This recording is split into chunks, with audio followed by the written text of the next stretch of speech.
Assalamualaikum warahmatullahi wabarakatuh.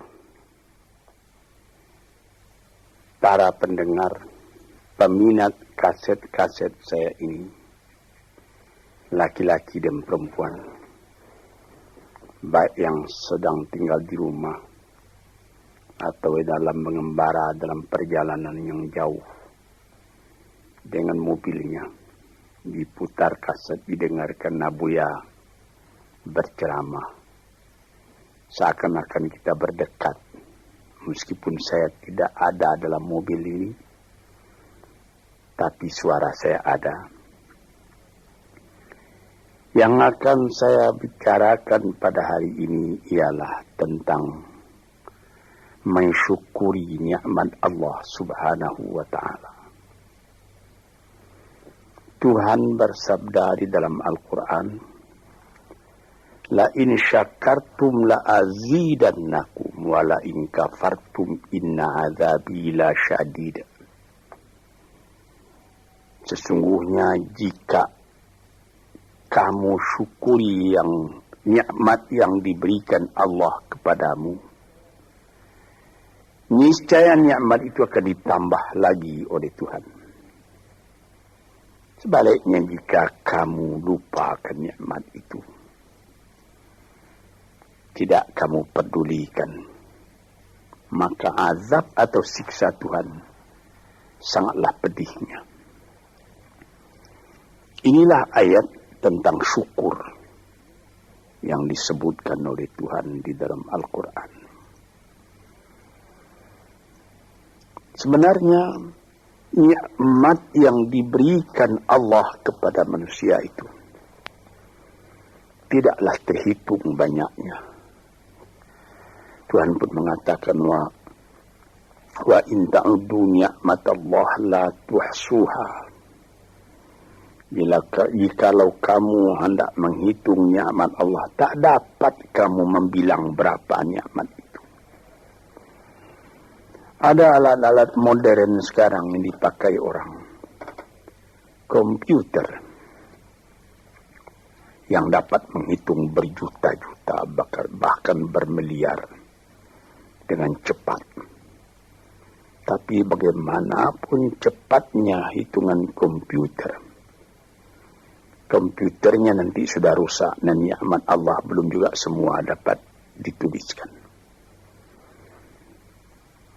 Apa yang kita syukuri? Apabila kita mengenalkan nikmat Tuhan itu, kita menjadi kaya dalam batin. Kita tidak jadi murung dalam hidup. Sejak dari matahari yang terbit di waktu pagi, terbenam di waktu sore, di waktu senja, lalu berganti dengan malam, dan apabila malam sudah datang, bintang-bintang pun berkelap-kelip di langit. Itu pun sudah kita syukuri jika kita mengenal Dia.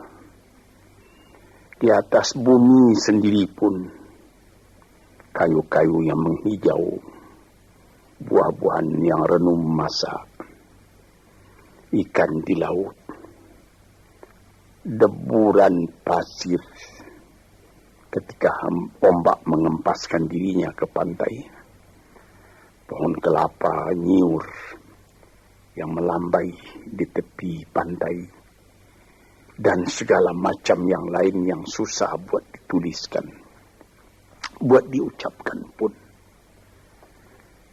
menjadi perbandingan, menjadi peringatan kepada kita bagaimana besarnya nikmat yang melingkungi manusia ini. Tuan-tuan yang terhormat, di dalam Al-Quran Tuhan pernah bersabda, wa khalaqna lakum ma fil ardi jami'a. Semua isi bumi ini kami sediakan buat kamu. Kami sediakan buat kamu. Sehingga apabila kita melihat ke laut, lihat ombak itu berdebur ke pantai, lalu kelihatan dari jauh perahu nelayan menyusur ombak dan gelombang mencari ikan Untuk siapa ikan yang dicarinya itu? Untuk kita makan. Apabila kita lihat padi menguning di sawah, kita tanamkan padi itu. Untuk siapa buahnya? Untuk kita makan. Pisang yang tumbuh di pekarangan rumah kita untuk kita makan.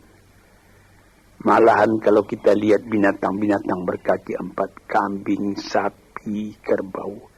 Hei kambing, hei sapi, hei kerbau, mengapa kamu gemuk?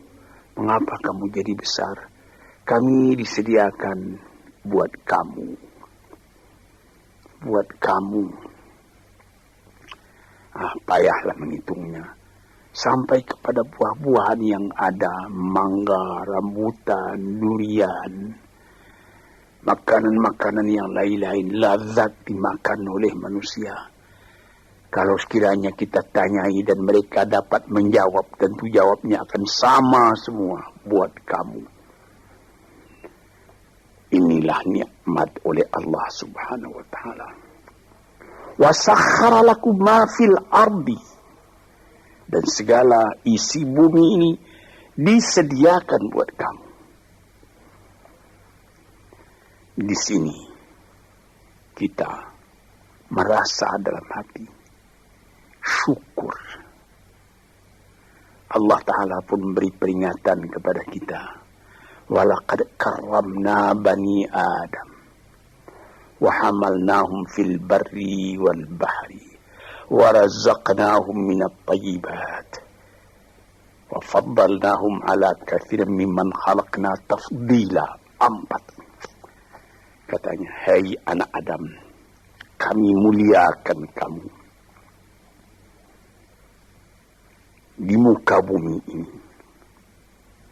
Kami angkat kamu di laut dan di darat. Di laut dengan kapal, di darat dengan kendaraan.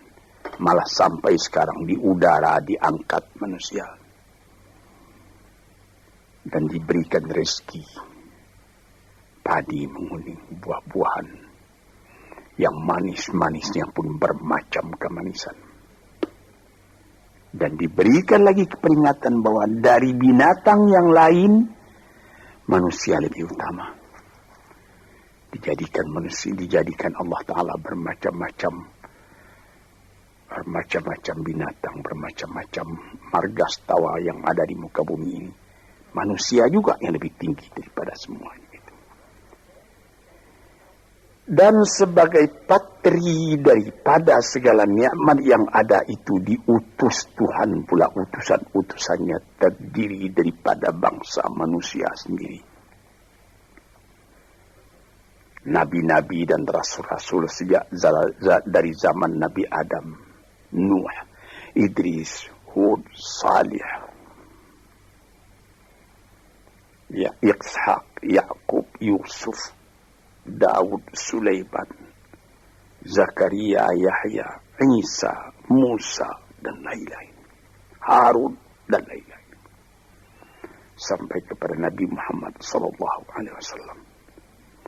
Tanda cinta manusia itu sempurna kepada manusia. Cinta Allah kepada manusia itu sempurna. Dikirim manusia sendiri buat menyampaikan bagaimana manusia tadi supaya selamat dalam kehidupannya. Dan diberi peringatan kepada manusia bahwa hidup itu bukan sekedar yang sekarang saja. Sesudah hidup yang sekarang ada lagi hidup yang lain. Hidup yang akan datang yang lebih kekal daripada hidup yang sekarang. Hidup yang sekarang ini disebut al-hayatul faniyah. Hidup yang fana. Kelihatan sebentar, kemudian hilang. Sesudah hilang tak kembali lagi. Tapi nanti disambut dengan al-hayatul baqiyah. Hidup yang kekal. Disitulah kehidupan yang sejati. Kita kembali kepada yang tadi. Mengenal hidup yang seperti ini saja sudah patut disyukuri. Kalau kita tidak mengenal hakikat dari kehidupan itu, apalah obah kita dengan binatang. Tuhan pernah bersabda dalam Al-Quran. Dia katakan, walaqad zara'na li jahannama katsiran minal jinni wal insi lahum qulubun la yafqahuna biha wa lahum adhanun la yasma'una biha wa lahum a'yunun la yubsiruna biha wa lahum adhanun la yasma'una biha ulaika kal an'am bal hum adall wa ulaika humul ghafilun. Akan kami lemparkan kepada neraka kesengsaraan, api neraka jahanam. Manusia, dia berhati tapi tidak memperhatikan, dia bermata tak melihat, dia berkuping tak mendengar. Apalah ubahnya manusia yang demikian itu dengan binatang? Bahkan lebih lagi sesatnya dari binatang. Sebab binatang kalau dia tidak berpakaian, tidak ada orang menyalahkan. Tidak ada kata salah, kata benar dan salah pada binatang. Nah, sebab itu maka manusia yang tidak mempergunakan hatinya, matanya, telinganya, lebih hina dari binatang. Dan mereka itulah orang yang lalai, tak memperhatikan hakikat dari kehidupan itu. Maka tanda syukur kita kepada Allah. Kenallah dirimu dan kenallah hidupmu. Dari mana engkau datang? Di mana engkau sekarang? Kemana engkau pergi lagi sesudah ini? Kambing, sapi, kerbau tidak membicarakan ini. Dia cuma memikirkan makan. Manusia disuruh memikirkan ini. Taruhlah manusia itu tidak ada nabi, tidak ada utusan dari Allah datang. Akalnya sendiri pun di dalam kehidupan itu hendak mencari juga jalan yang baik, hendak menjauhi juga jalan yang buruk. Tak ada orang yang menyukai yang buruk dalam hidup ini. Walaupun orang yang telah terlanjur berbuat buruk sekalipun dia menyesali karena dia tidak dapat menahan dirinya. Sebab itu maka bersyukurlah kita kepada Allah. Kehidupan kita itu tidak disia-siakan, tidak disia-siakan oleh Allah. Yahsabul insanu an yutraka sudah. Apakah manusia menyangka bahwa dia akan dibiarkan saja, tidak terpelihara, berjalan tidak tentu arah? Tidak. Sejak dari masa dalam menjadi nutfah lagi, sampai menjadi insan sudah menjadi fikiran kita. Bagaimana keindahan Allah menjadikan kita. Nah, sebab itu maka dikatakan, bersyukurlah, syukurilah nikmat Allah itu. Sekarang timbul pertanyaan, bagaimana yang dimaksud dengan syukur itu? Saya pertalikan sedikit dengan falsafah. Sokrates apabila dia mempelajari keadaan alam, sesudah melihat keadaan alam ini, dia pun mempunyai iman bahwa ada yang menciptakan alam, yaitu Tuhan. Dia bersyukur. Mengetahui itulah hakikat hidup, kata beliau. Mengetahui itulah kebahagiaan sejati, kata beliau. Maka di sini kita melihat, syukur ya Allah, aku tidak dijadikan jadi binatang. Syukur ya Allah, aku tidak jadikan manusia yang sia-sia. Syukur ya Allah, aku terjadi dalam keadaan seperti ini. Sehingga aku tahu yang hak, tahu yang batil, tahu yang buruk, tahu yang baik. Tahu dari mana asal perjalanan ini, dan tahu pula kemana tujuan perjalanan ini. Syukur kepada Allah karena kita tahu Kita datang ke dunia cuma sekali. Sepintas, sekejap mata dibandingkan dengan umurnya dunia. Taruhlah orang berumur 100 tahun yang paling panjang. Tapi apalah artinya 100 tahun? Dengan umur dunia yang sudah miliar tahun. Dan apabila kita mati pun, dunia pun akan tinggal sepeninggal kita.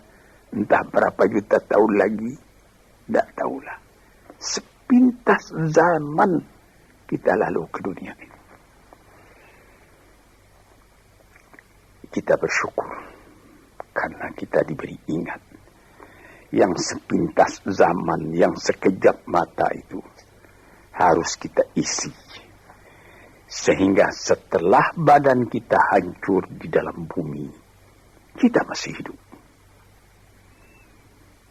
Ini, saudara-saudara pendengar yang terhormat, kita sudah mati hancur di kandung tanah, tapi masih hidup. Ada orang yang berumur sampai 100 tahun misalnya, atau lebih sedikit, tidak pula banyak lebihnya itu. Belum saya mendengar berita di dunia ada orang yang berumur 200 tahun, tidak. Paling banyak ya 120, 130 tahun, itu pun sudah lemah. Nah, dalam umur yang sekian pendeknya kita lalui di dunia, dia bisa kita panjangkan. Dengan apa? Dengan sebutan, dengan amal, dengan bekas tangan, dengan iman dan amal saleh. Sesuai dengan apa yang disebut di dalam pantun Melayu, Pulau Pandan jauh di tengah. Di balik Pulau Angsa Dua, hancur badan di kandung tanah. Budi yang baik terkenang jua. Ada juga satu syair daripada Syauqi Bai, penyair Arab Mesir yang terkenal. Ihfaz li nafsika qabla mautika zikraha, fadzikru lil insani umrun thani. Sebelum engkau mati, peliharalah sebutan dirimu yang akan dikenang orang daripada dirimu. Karena kenangan atas ketika hidup yang dulu itu adalah umur yang kedua kali bagi manusia. Banyak orang yang setelah dimasukkan ke dalam kubur, masuk, sudah ditimbun kubur tadi, orang pun pulang ke rumah. Sebutan orang tadi keluar dari kuburnya. Tiap hari dia keluar. 1 tahun, 2 tahun, 10 tahun, 100 tahun. Malah ada yang beribu tahun. Nabi kita Muhammad sallallahu alaihi wasallam umurnya cuma 64 tahun.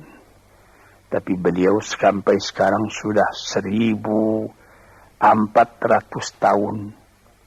Masih seperti kemarin saja hidup beliau itu menjadi sebutan siang malam. Inilah maksudnya yang dikatakan orang yang sesudah mati dia hidup kembali lebih panjang umurnya. 64 tahun dibandingkan dengan 1400 tahun. Dan selama azan masih kedengaran di puncak menara, entah ratusan ribu tahun lagi, itu nama akan tetap hidup. Ini yang kita syukuri kepada Tuhan.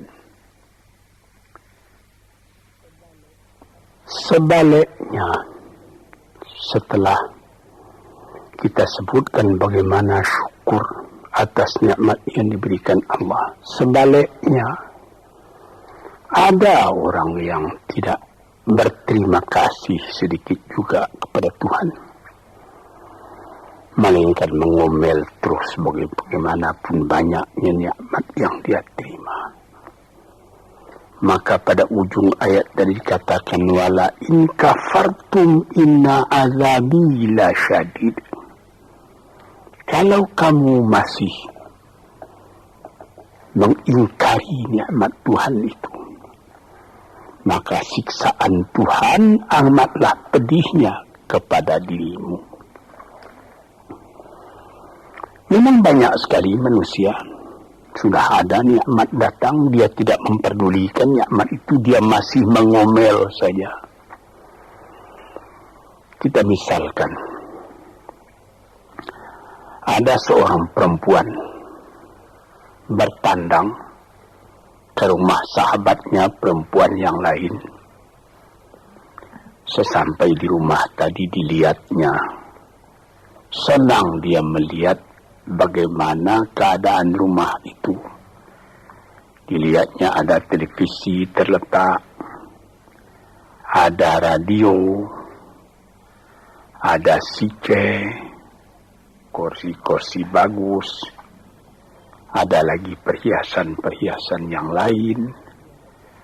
Tanda dia bergembira, dia bilang, syukur saudara atau saudari, ada radionya ini, ada televisinya ini, ada lagi sicenya model betul ini. Furniture di mana ini yang menyediakan? Disambutnya, televisinya sudah model, ketinggalan model ini 10 tahun yang lalu. Radionya sudah bahula ini. Sicenya juga begitu. Ada yang model sekarang, yang model baru. Saya sudah ketinggalan zaman ini. Ini misalnya. Nikmat yang telah ada itu tidak disyukurinya, melainkan diomelinya. Ini banyak manusia yang seperti ini. Sebagaimana pernah saya katakan dalam kaset ini, inilah orang yang wa nafsin wa min nafsin la tashba, jiwa yang tidak pernah merasa kenyang, tamak terus. Orang seperti ini kalau dia ditimpa oleh kesusahan, akan seperti cacing kena panas orang seperti itu. Sebab dia tidak pernah bersyukur kepada Tuhan. Dapat percobaan sedikit, sudah gelisah. Sudah seperti terbakar dirinya. Dia tidak akan merasakan nikmat hidup, walaupun bertimpa nikmat dalam rumahnya, dia tidak akan merasakan nikmat hidup. Inilah orang yang pada penglihatan orang lain dia kaya, tetapi dialah orang yang paling miskin. Sebab disebutkan oleh ahli-ahli falsafat, siapa orang yang miskin di dunia ini? Orang yang terlalu banyak kehendaknya, itu orang yang miskin. Siapa orang yang kaya di dunia ini? Yang merasa cukup dengan apa yang ada. Dia bersyukur atas yang ada. Bukan berarti dia menolak yang tidak ada. Kalau ada, syukur. Kalau belum ada, sabar. Jadi, syukur itu ada imbangan, yaitu sabar dan syukur. Syukur ketika nikmat datang, sabar seketika nikmat pergi atau hilang atau rusak. Sebab apabila sabar, itu pikiran tenang. Pikiran tenang menyebabkan ada lagi inspirasi baru yang akan datang. Tetapi kalau dapat sedikit cobaan sudah gelisah, maka kita mengkafiri, tidak mensyukuri nikmat yang ada. Misalnya saya pernah juga bertemu seorang, bukan seorang, berdeknya berkali-kali orang. Dia datang, Abuya, saya ini susah. Kenapa? Ya Buya mengatakan kalau kita suka-suka bertahajud, suka beribadat dengan setia, nanti apa yang kita minta dapat dikabulkan oleh Tuhan. Saya sudah 4 tahun tahajud saja saban malam, tidak dikasih apa-apa. Ini orang tidak bersyukur. 4 tahun dia bertahajud terus menerus. Dengan apa dia bertelanjang? Tidak pakai mukena. Berapa dibeli mukena itu?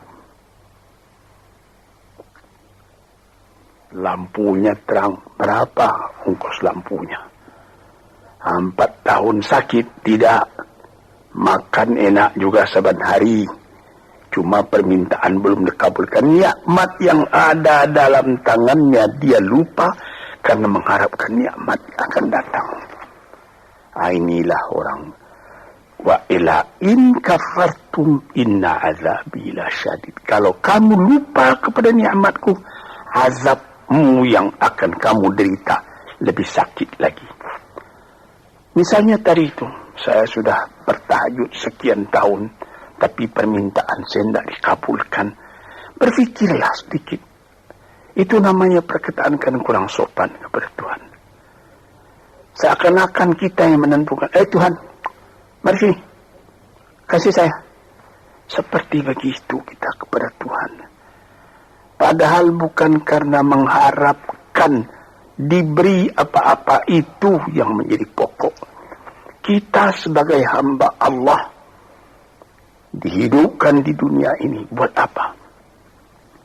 Di dalam Quran dikatakan ma khalaqtul jinna wal insa illa liya'budun.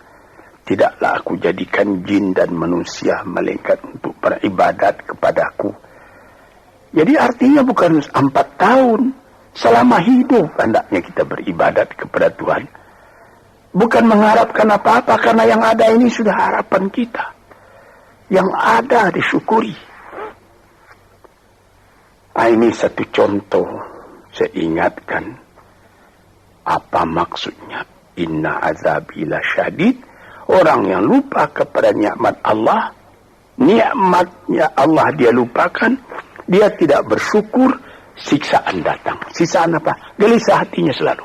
Itu siksaan, itu gelisah. Sudah dapat mobil. Apa merek mobil? Mereknya Holden. Iya, tapi baru dipakainya 2-3 hari. Iya, tapi sekarang ada lagi ini Holden. Mau pakai Mercedes Benz. Pakai apa lagi? BMW, Volvo, macam-macam. Macam-macam pikirannya itu sudah siksaan buat dia. Padahal bukan pula dilarang mencita-cita yang baru itu. Bukan dilarang. Tapi berpikirlah dengan wajar yang akan datang disyukuri. Yang telah ada ini lebih disyukuri lagi. Orang gelisah karena mengharapkan yang baru. Dia lupa keadaan kekayaan yang ada pada dirinya sendiri. Cobalah. Kita kaya. Mobil ada. Rumah besar. Ini cukup. Tapi badan sakit. Bagaimana? Saya teringat salah seorang sahabat saya telah meninggal. Itu terkenal orang kaya besar. Bapak Rahman Tamin. Dia di rumah sakit. Dia ketika itu baru saja membuka pabrik tekstil di Surabaya. Jadi, bukan main lah dia terkenal. Jadi ketika dia sakit, saya pergi melihat dia. Sekarang saya mengerti, katanya. Apalah arti kekayaan saya yang banyak itu, katanya. Yang penting sekarang ini bagi saya sehat. Ini perkataan dari seorang mukmin yang mengetahui berapa nikmat Allah. Tapi nikmat yang paling besar itu kesehatan, bukan kekayaan. Dia berdoa kepada Tuhan, dia beribadat. Dia minta, ya Allah, sehatkanlah badanku atau tetapkanlah imanku. Ini saya pernah melihat. Di sini kita melihat bahwa kesehatan badan adalah kekayaan yang tidak ada nilainya. Walaupun engkau tidak mempunyai banyak kekayaan, tapi badanmu sehat, kekayaan berjuta-juta itu. Engkau tidak banyak kekayaan, tetapi engkau makan enak. Pernah saya juga berjalan-jalan dengan seorang teman orang kaya, naik mobil lalu di dekat sawah, orang-orang bekerja sawah. Ketika itu hari kira-kira pukul 12.30 hari, saya melihat bagaimana sesudah membajak sawahnya, orang yang punya sawah tadi makan. Dibawakan oleh istrinya dari kampung. Di dalam besek nasi yang akan dimakan oleh suaminya, dimakan oleh suaminya itu. Sehingga kawan saya yang punya mobil tadi, menjadi dalam hatinya itu seakan-akan iri. Saya yang tinggal di gedung besar, di rumah besar, mempunyai mobil beginian, tidak merasa enak makan seperti itu, katanya. Coba Tuhan, berapa nikmat Allah. Maka itu kita kembali kepada pangkal kaji tadi. Wa in syakartum la azidannakum. Apa nikmat yang telah diberikan oleh Allah Ta'ala, syukurilah. Apabila itu engkau syukuri, badanmu sehat, hatimu senang, dadamu lapang, dalam hal itu insya Allah Tuhan memberikan lagi tambahan nikmat itu. Wala in kafartum, tetapi jikalau engkau lupakan nikmat itu, itu namanya sama dengan kafir. Melupakan nikmat itu sama kafir. Sebab kafir itu ada namanya kafir inad, kafir juhud, kafir nikmat. Kafir inad artinya keras kepala. Kafir juhud, ingkar, tak mau percaya. Kafir nikmat, nikmat Tuhan telah datang, lupa nikmat itu. Itu juga termasuk kafir namanya. Kalau kita lupakan nikmat itu, maka kita sudah meracun diri sendiri. Makan tidak enak lagi. Mengapa? Ya habis. Rumah sewa saya sudah 40 pintu banyaknya. Tapi yang di sana tidak dibayar orang. Di sana itu hampir terbakar, rusak. Jadi berapa? Ada 2 rumah. Jadi yang 30 bagaimana? Lupa itu. Inilah beberapa contoh daripada orang yang memungkiri nikmat Allah. Itu juga merubah kepada rupa muka kita. Orang yang selalu tidak puas, walaupun dia punya kekayaan sudah berlimpah-limpah, tapi rasa syukurnya tidak ada, makannya pun tidak enak. Di dalam rumah tangganya pun dia menjadi selalu berungutan saja. Ketika mula-mula datang sesudah penyerahan kedaulatan pada tahun 50 datang ke Jakarta, suami istri hidup dengan sederhana, makan enak, tertawa pagi, tertawa sore, apa yang ada dimakan yang tidak sabar. Kemudian berlimpah-limpah rezeki. Rezeki datang, mulai lalai daripada Tuhan. Mulai lupa kepada nikmat. Lama-lama tidak mensyukuri nikmat. Timbul berkelahi dalam rumah. Si laki-laki tadi melihat lagi ada perempuan yang lebih muda. Dia mau kawin lagi, ribut lagi dengan yang tua, macam-macam. Nampak sebagaimana saya katakan tadi, nampak oleh orang luar, orang ini senang ini. Tapi di dalam rumahnya sendiri neraka, dibikinnya sendiri neraka itu karena dia tidak mensyukuri nikmat. Dia bikin sendiri neraka itu sebab dia tidak sabar ketika percobaan datang. Di sinilah tuan-tuan pendengar kaset yang saya cintai. Saya katakan di dalam agama kita disuruh qanaah. Apa? Menyambut dengan kedua belah tangan nikmat yang diberikan Allah, kecil atau besar, Yang penting nilainya. Nilai nikmat itu ialah apabila kita terima dengan syukur. Dan kalau percobaan datang, kita tabahkan hati, kita sabar. Percobaan itu banyak. Harta, berniaga rugi, istri atau anak yang dicintai mati misalnya, dan lain-lain sebagainya. Kita sabar menerima itu. Kita tabah menerimanya sehingga kita tidak goyang. Ketika nikmat datang, kita syukur, jadi kita tidak sombong. Ketika percobaan datang, kita sabar, jadi kita tidak bingung. Kita punya hidup selalu tenang. Di dalam ilmu tasawuf disebutnya bahwa antara syukur dengan sabar itu adalah seperti sayap. Sayap sebelah kanan syukur, sayap sebelah kiri sabar.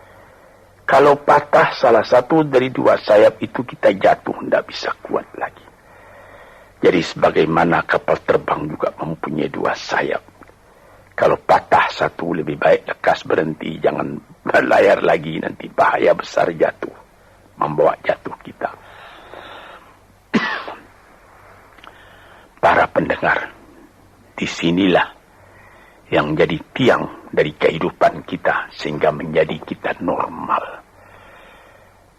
Sebagaimana pernah juga saya katakan, kerusakan atau seperti radio korsleting yang terjadi antara sabar dan syukur ini bisa jadi penyakit. Mulanya penyakit batin, kemudian menjadi penyakit badan.